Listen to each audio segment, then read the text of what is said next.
Hello दोस्तों, स्वागत है आप लोगों का अप्लाइड मैकेनिक्स के एक नए लेक्चर में। इस लेक्चर में आज हम लोग कुछ जो बेसिक कॉन्सेप्ट होते हैं उनके बारे में बात करेंगे। हो सकता है कि आप लोगों ने इसको पहले भी कहीं पढ़ा हो, हाई स्कूल या फिर इंटर में, लेकिन इस कोर्स में इसकी बहुत ही महत्वपूर्ण कैरेक्टर है। इसमें सबसे पहला है स्पेस। स्पेस को हम डिफाइन कैसे कर सकते हैं? Space is a geometric region occupied by the bodies. कहने का मतलब स्पेस क्या होता है? एक रीजन होता है जो बॉडीज के द्वारा घेरा जाता है।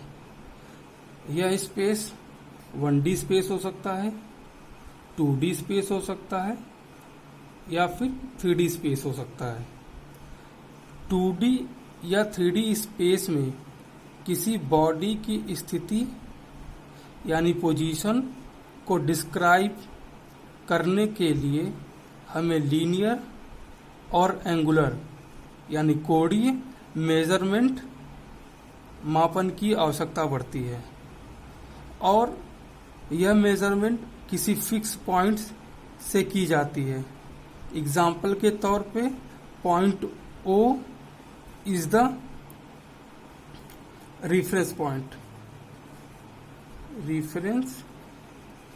Point. In figure 1.1 and figure 1.2, जो फिगर 1.1 और फिगर 1.2 है। एग्जाम्पल के तौर पे अगर हम बात करें 1D स्पेस की, तो अगर कोई पार्टिकल है या फिर बॉडी है, अगर वो 1D स्पेस में है तो इसका मतलब ये है कि वो किसी एक जो उसकी पोजीशन है उसको डिफाइन करने के लिए हमें केवल एक ही कोऑर्डिनेट की जरूरत पड़ती है। कहने क्या मतलब, हो सकता है उसकी लंबाई को दिखाया जाए या फिर उसकी ऊंचाई को या फिर उसकी चौड़ाई पर। यहाँ पर इस एग्जांपल में मैंने दिखाया है कि ये एक जो पार्टिकल है केवल एक्स एक्सिस में ही मूव कर सकता है या फिर वाई एक्सिस की डायरेक्शन में केवल मूव कर सकता है। बात करें अगर हम 2D स्पेस की, अगर कोई बॉडी 2D स्पेस में है तो इसकी पोजीशन को नापने के लिए हमें दो कोऑर्डिनेट्स की जरूरत पड़ती है।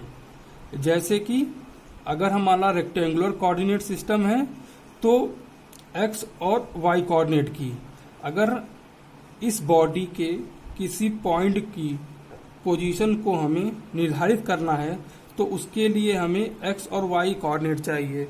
मान लीजिए अगर हम इस बॉडी के पॉइंट P तक पहुंचना है तो हमें सबसे पहले एक्स डायरेक्शन में एक्स यूनिट मूव करना होगा, फिर उसके बाद वाई डायरेक्शन में वाई यूनिट मूव करना होगा, जिससे हम लोग क्या कर सकते हैं, इस पॉइंट P की पोजीशन को हम लोग निर्धारित कर सकते हैं। अगर कोई बॉडी अगर 3D स्पेस में है तो उसके निर्धारण के लिए हमें क्या करना पड़ेगा, उसके लिए हमें एक्स कोऑर्डिनेट, वाई कोऑर्डिनेट और जेड कोऑर्डिनेट की जरूरत पड़ती है। और मान लेते हैं कि ये बॉडी है जो 3D स्पेस में है और इस बॉडी का एक छोटा सा पॉइंट है, इसको पॉइंट B है। अगर हम इस पॉइंट की पोजीशन को हमें लोकेट करना है with reference to fix point O, तो उसके लिए हमें क्या करना पड़ेगा, हमें सबसे पहले एक्स एक्सिस में एक्स यूनिट मूव करना होगा, उसके बाद वाई एक्सिस में वाई यूनिट मूव करना होगा, उसके बाद वर्टिकल हाइट जेड मूव करना पड़ेगा जो जेड एक्सिस को बताएगा। और इससे हम लोग ये जो बॉडी है और इसके पॉइंट को पूरी तरह से हम लोग लोकेट कर सकते हैं। अगर हम लोग चाहते हैं कि कोणीय या एंगल से रिप्रेजेंट करें इसकी पोजीशन को, तो हम लोग जेड डायरेक्शन से इसको हम लोग फाई एंगल पर और एक्स एक्सिस से इसको थीटा एंगल पे से इसको लोकेट कर सकते हैं।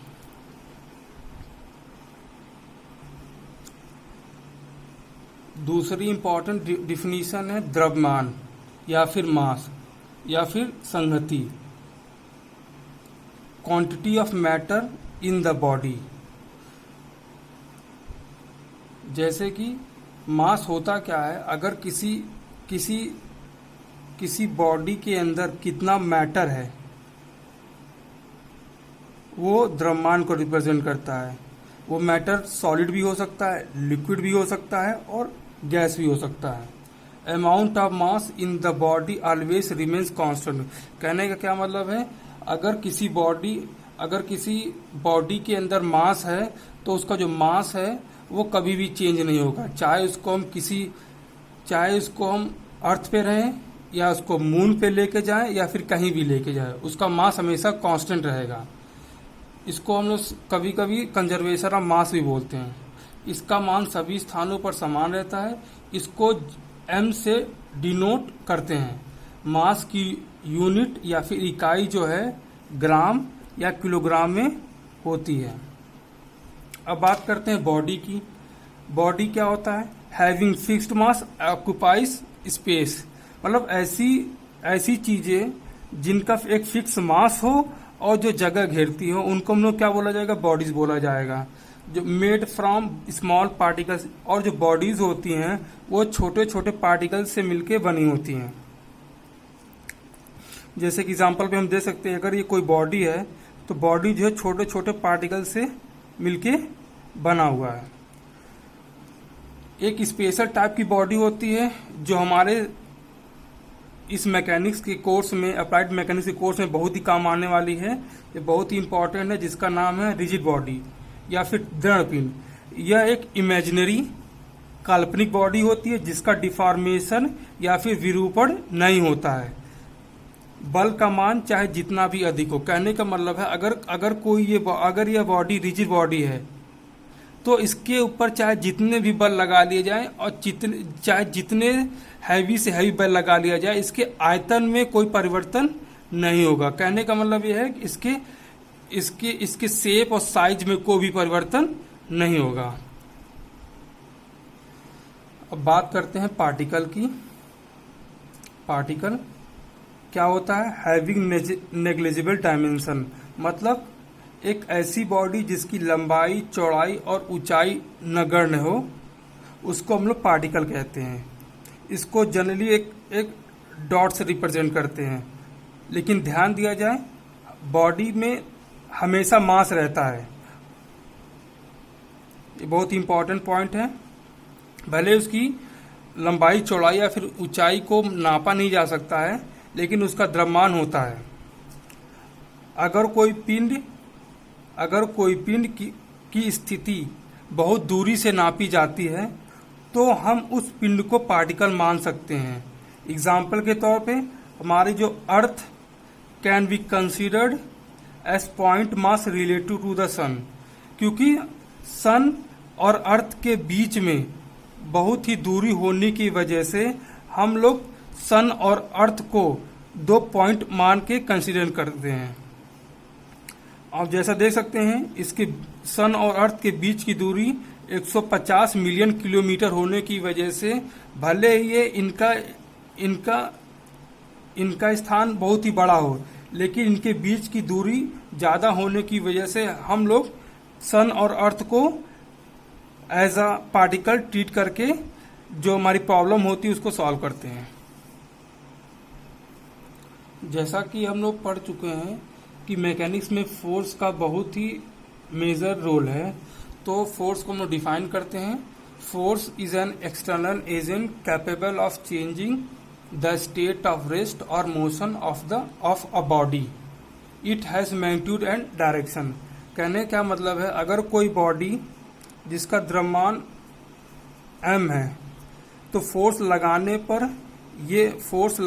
पर यह बॉडी इसको ये मोशन में ला सकता है और उसको एक फाइनाइट वेलोसिटी और एक एक्सेलेरेशन दे सकता है।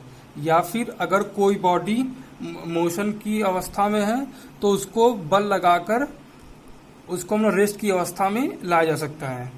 हिंदी में देख सकते हैं, बल व वाय कारक एक्सटर्नल फैक्टर है जो किसी वस्तु की स्थिति में परिवर्तन कर देता है या फिर करने का प्रयास करता है। स्थिति में परिवर्तन करने का मतलब क्या, अगर कोई बॉडी रेस्ट में है तो मूव करने की कोशिश करेगी, अगर मूविंग है तो रेस्ट में आने की कोशिश करती है एक्सटर्नल फोर्स के कारण।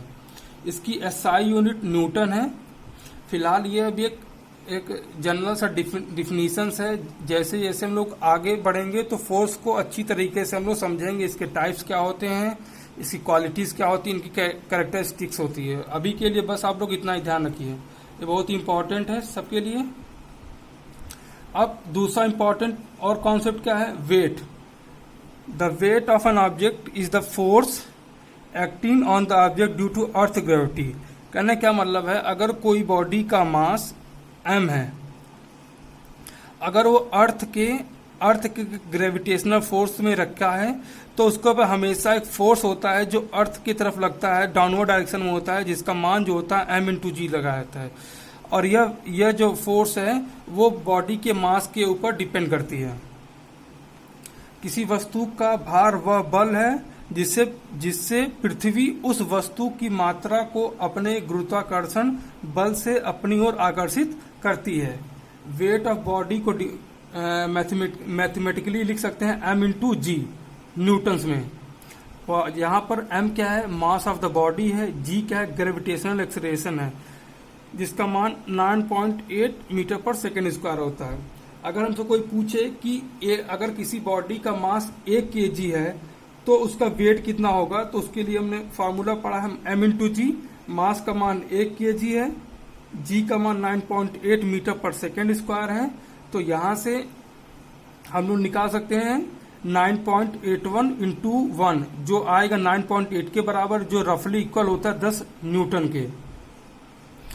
तो अगर कोई हमसे पूछे कि किसी बॉडी का मास 1 kg है तो उसका वेट कितना होगा, तो हम जनरली उसको बोल सकते हैं 10 kg।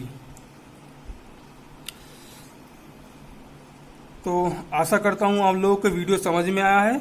अगर आपको वीडियो समझ में आया है तो इसको लाइक करें और शेयर करें और चैनल को सब्सक्राइब करें, जिससे आपको नई नोटिफिकेशन मिलती रहे। Thank you.